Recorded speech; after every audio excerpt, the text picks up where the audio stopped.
Hello my friends, and happy Sunday to you. Look at this. Oh, this piece is just so good and grungy, and there's just so much in it, and it came together so fast. So I'm working on an 11 by 14 MDF board, and I'm putting gesso down on top of a pre-gessoed surface to kind of give it a fresco feel. And I'm just kind of smoothing out the gesso to give it some skips and some bumps and different things like that. Set that aside to dry.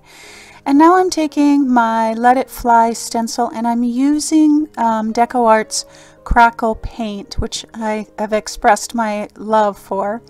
And I wanted to make those wings, and I needed to do it separately because I had a lot of elements that were going to go down. So I did the wings on just a regular piece of gessoed paper with the Crackle paint. And so now I'm coming back to my 11 by 14 MDF board, and I'm putting down some raw umber, some gray, and some glazing medium, and I'm just going with reckless abandon, and I'll share my story about this piece at the end. But there's a lot of emotion that's happening as I'm creating this, and I didn't even really wait for all of the gesso layer to dry, and it actually proved to be to my benefit because it gave it such a scratchy, wonderful, grungy feel, and that's exactly what I was looking for. All of the layers of the piece that I'm putting together are part of the inner story that's happening with this piece, and the emotion and the depth that I was feeling as I was painting. I was painting with some fierceness, that's for sure. And so I grabbed a black and white photo from a vintage magazine, a vintage fashion magazine actually. And then I took those wings that I'd put Crackle paint on and just cut them out. And I put everything down with gel medium because they were a little heavier and I wanted them to stay down really well.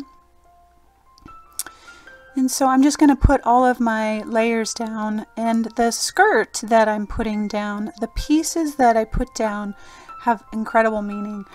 There's a map and different things that are telling my story about this piece and emoting so much emotion for me as I was creating it. But each piece of paper has meaning for me. But I cut those papers out with a little bit of a scallop to kind of resemble maybe what a skirt would look like. And just putting all of those down now with my gel medium.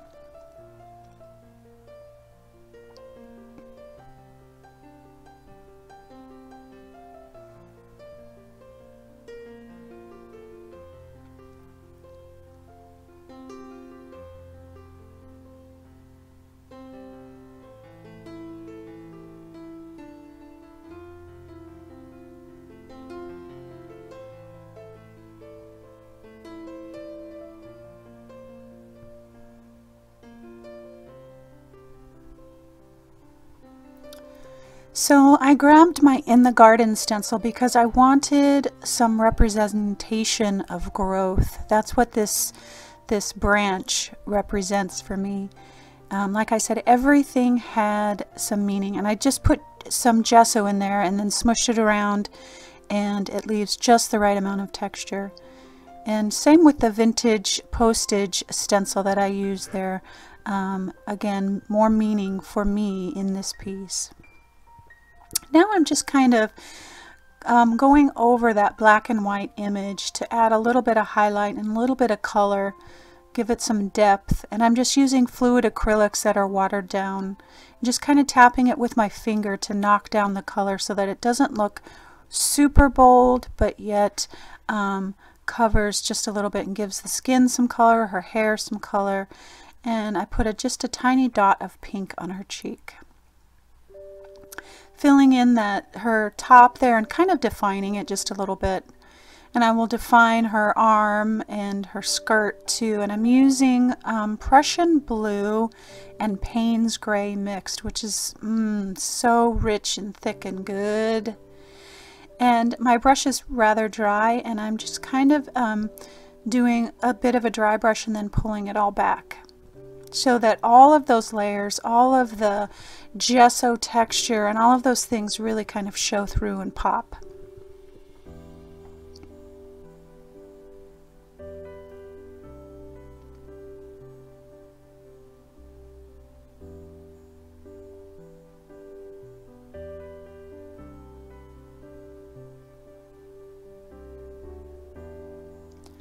Now I'm just kind of extending her arm out just a little bit so that it looks, it wasn't perfect, but it was okay for what I wanted. It was okay. And I was trying to paint it out so it looked like it was holding on to that postage texture that I did with my stencil.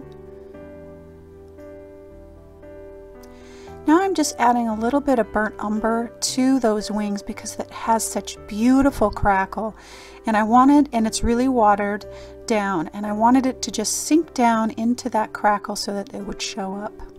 And I didn't want it to be so strong because I wanted the contrast of the white, but it was just perfect. So now I'm taking just some masking tape, and I wanted it to be raw and textural and unexpected, to really highlight my word. And that's kind of, that raw and unexpected was really how I was feeling as I was creating this piece. And I just put that down with some gel medium. Then I'm just going to go back over it with some of that Payne's Gray, just to kind of push it back and blend it in so that it wasn't, you know, scary. I just wanted it to be there and be rough and kind of scratchy. And then I put my words down, which were the focus of this piece from the beginning.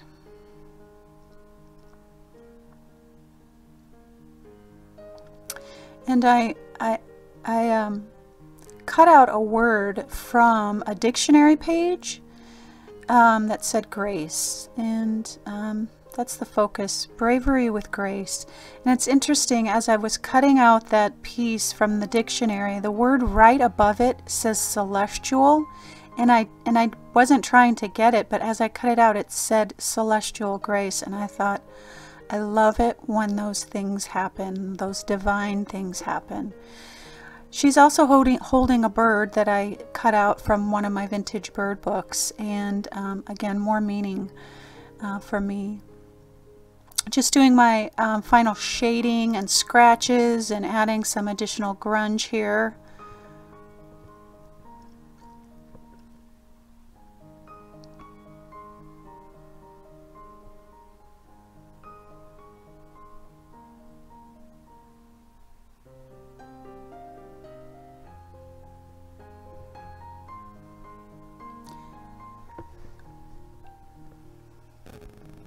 Adding my crown because I'm victorious. That was the symbolism behind that. And I'll share all of that with you once we get at the end of the video. So I'm just adding a few shading pieces here and there, and then I'm adding some gold foil that I just kind of discovered from ThermoWeb. I'm using some double-sided sticky tape. They have some adhesive, but I thought, I'm going to try this. And it worked beautifully. It was harder to get the backing off the sticky tape than it was to actually put the foil down or anything else. But it's just so fun. You guys need to try it. I have a link in the website. It's just that easy. So I just added it around my piece, sticking that double-sided tape down and just laying that foil on top of it. It's super fun. So stick around for some share time, and I've got a new workshop out, and there's YouTube Hop. There, it was a super busy week this week, all kinds of fun stuff. So give me a thumbs up or a like on my video and stick around for the rest of the story. Hello, my loves. Happy Sunday to you. Oh my goodness. I don't think I've ever done anything like this, and this just was so much so much, I don't know if I would call it fun. It had to come out. I can't quite explain it all, but I'll do my best in just a second. Before I jump into the story and everything behind this, a couple of things. There's all kinds of things happening this week. It is jam-packed full of good stuff. So there is a YouTube hop happening where there are all kinds of prizes and sponsors, and I'm giving away a bunch of stencils. You have a week to comment and subscribe to the channels on the hop. The artists are phenomenal. If you have participated in the last hop, the projects were just amazing, like nothing I've ever seen before. So I hope you'll take a look at that and go through the whole hop, and there were some great prizes, and I hope you comment so that you can get a chance to win. And then I have a new workshop out, which I'm super excited and proud of. The yummy layered background workshop. It just was so much fun. It's my thing. I got in there and got some good grunge going, and we did 14 different techniques for backgrounds and 7 different actual backgrounds start to finish. So it's a really fantastic workshop, and I'm really pleased with it. And so right now there's an early bird special. You get $10 off, so it only makes it $39. So I think it's a great price for everything you get. There's a ton. It's just jam-packed with good stuff. And then I also share this week, I shared on this Deco Arts Mixed Media blog, a fall project that was really fun to do. So lots of good stuff happening this week. So check all of it out. It's all linked in the blog post that I have linked in the description. So okay, that's my service announcement for this week. Back to this piece. So I created this, I'm not kidding, from start to finish. I mean, and you have got to gather papers and figure out what stencils I want to use. I mean, 1 hour, it was done start to finish. I painted this with such fever and passion and anger and emotion and all kinds of things. This just happened. And this week I received an email. I don't even know how to explain it, and I don't want to go into details, but I received an email just calling me. I don't even know how to explain it. This person that sent me an email said that I was a terrible artist, that I shouldn't be putting workshops out, that you know, she doesn't like my YouTube videos, all those kinds of things. I mean, just every angle that I could be hurt on in so many ways. She thought I was fake, and that I, you know, I mean, it was just unbelievable. I read it, and I had to read it again, and of course I read it probably 20 times. And I was hurt. I was really hurt and angry, and I just didn't know how to even respond to this attack, I guess, if you will.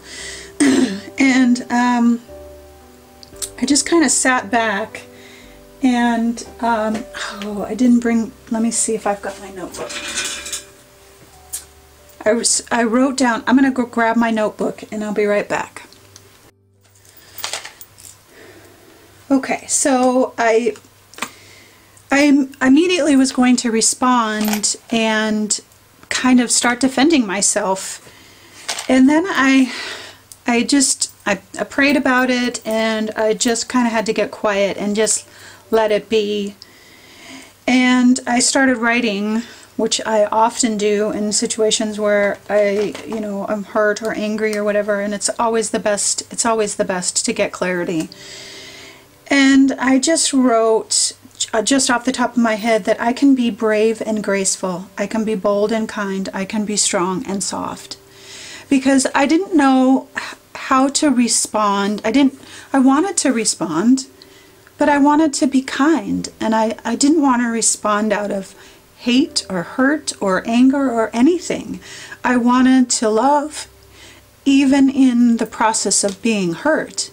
And so I had to say to myself, you are all those things, brave and graceful and bold and kind and strong and soft.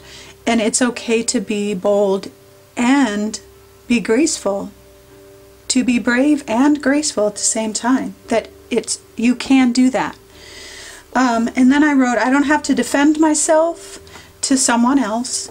I just need to defend myself to me, to believe in myself.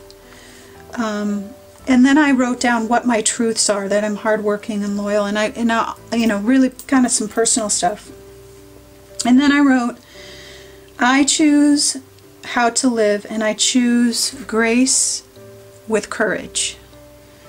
I choose grace over hate. And it was just a grace factor, that I can respond to this person, but I can do it in a way that doesn't perpetuate the anger and the hate and the things.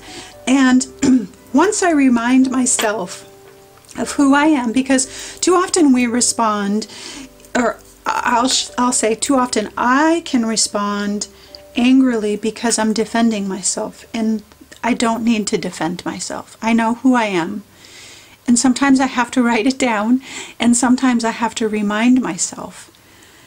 But the second that I feel like I don't know who I am, I respond in anger, and I have to defend.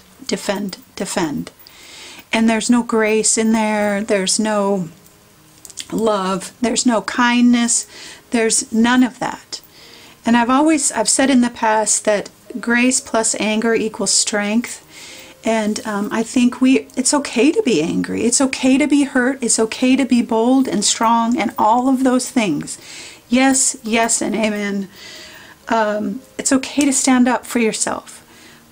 But it's how we do it that makes all the difference. Because as soon as we temper things with grace, people are more apt to listen. And so, you know, I responded back, you know, in the best loving way that I could, not defending myself, just saying, I'm sorry, you know, that you feel that way. And it's okay to have an opinion. Everybody's got one. But this piece, so after I went through that entire process, it was like I was on fire. And this came together in seconds. I mean, my hands were shaking. There were tears in my eyes. It just happened. And so every single piece, every single thing in here represents something. So I want to just share that, like, the scratchy back part of this is like outside circumstances, and all of the skirt parts have meaning. So the map and this detailed kind of die cut kind of thing is resembling my inner parts, and how there's a plan and how I can plan. And the bingo cards, that my life and my reputation and how I respond, it's not a game. And this represents growth, and the postage here represents my message to myself. What am I going to say to myself? Am I going to believe this opinion of someone else? Or am I going to believe what I know to be true about myself? Are there lessons, and are there things that I can change? Absolutely. Always, always, always. But I know me, and I know my character and my temperament and all of those things. And the wings, I did the crackle paint because my wings are cracked and fragile, just by life and just by stuff. But they still fly. They're still strong enough to hold me. But we're all fragile in some way, and there are things that hurt us and cause us to question, and that's just part of the process of learning and growing and becoming better and stronger and all of those things. Her crown is because I'm victorious over all of the shenanigans of this email. I'm okay, and that's that's the end result, right? This says grace, and I shared in the video, as I was cutting this out from the dictionary page, the word right above it is celestial. And I didn't even, I was just cutting so fast, and when I put it down I said celestial. I mean, it's not even all the way written out there. I thought, I love it when that happens. That my grace is, I can't do it on my own. It comes from the divine. And then the bird is fly, fly, fly, fly. Let go of the negative, of the stuff that people throw at you, and fly and be you. So that was the entire message going on as I was just with incredible passion putting this thing together so fast. So my friends, I say all that to say this, that my lessons here can be the same lessons for you if you are coming against someone or something that is causing you to question who you are. I'm telling you, write it down. Write out who you know to be that you are, and remind yourself daily. Put it on the mirror, in the car, wherever. Remind yourself who you are, so that you don't believe the stuff that happens, or the things that are said, or the emails that are read, or any of that. Remind yourself, and remind yourself that you are in charge of being the victor, not the victim. That you get to fly, that your wings are fragile, and that's okay, but that you can know who you are, be bold and be brave and be strong, and still be kind and gracious. Such a good message this week out of something that was really kind of yucky. So lovies, you are amazing. You are in charge of how you navigate your story. And you can choose to stay in the victim or be the victor, and live it out with grace and love and kindness. All right, loves, have a wonderful Sunday, and I hope that you get some rest, and I hope that you always, always know that you are loved.